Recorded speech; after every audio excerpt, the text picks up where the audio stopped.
Well, today was 6 months, 6 months overdue here in the House.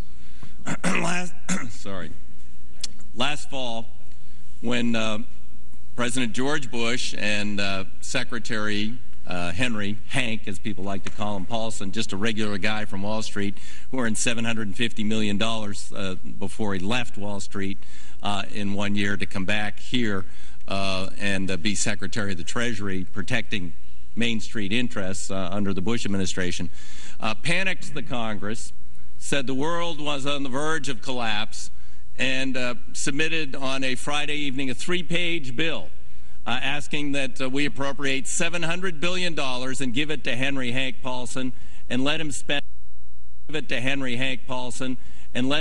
it however he deemed fit. Unfortunately, Congress didn't really improve too much on that original draft. Congress got stampeded. I didn't. I voted against it.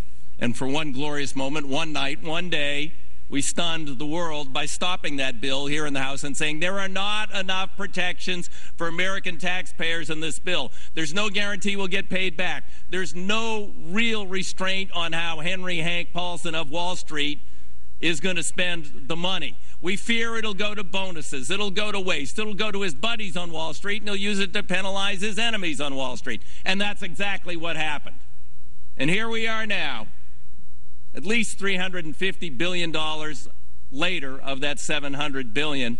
It's estimated by one group, does weekly estimates, we've lost about 1/3 of the money. The American taxpayers are being told they'll have to pay that back over the next 30 years. In the meantime, many of these companies and these lords are rewarding themselves with bonuses. We're told, well, these are certifiably smart people. I mean, how can these firms continue to exist without them? Well, the firms like AIG don't exist anymore except for the largesse of the American taxpayer. They bankrupted their companies. How could anybody think they deserve a performance bonus or a retention bonus of any sort? What they need is a bonus push out the door. And that should have happened a long time ago. And I've got to say, the Obama administration is trying. A big hole was dug here. They're trying to make some sense out of what Bush and Paulson did. But I'm not impressed by our Treasury Secretary, Mr. Geithner. And I think that President Obama should rethink whether or not he is the man for the job at this time.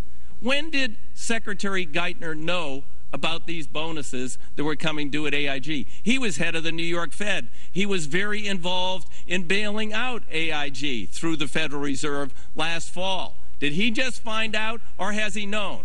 And did he neglect to tell the president? Did he neglect to tell the Congress that these bonuses were pending? I don't know for sure, but we need to have that question answered.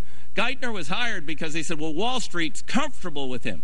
Tell you what, I'd like a Secretary of the Treasury who Wall Street doesn't like, because that person is protecting Main Street Americans and the taxpayers of this country instead of coddling these fat, overpaid people on Wall Street who've bankrupted their own companies and are trying to bankrupt America and have caused nationally and worldwide an economic collapse. These certifiably smart people. So today we began to correct the mistakes that were made here last fall under pressure from Bush and Paulson. But people need to be brought to account. We need to hire the 1,100 agents that the FBI has been asking for 4 years to fill out their financial fraud and crimes unit. We need to hire those 1,100 people and maybe give some of these people who today are getting bonuses, maybe give them federal hospitality in the future, a little uniform and a nice warm place to sit behind bars. We need those investigators. We need that budget. We need to thoroughly review everything that's gone on, and we really need to question the leadership of Secretary Geithner in these matters. The gentleman yields back to not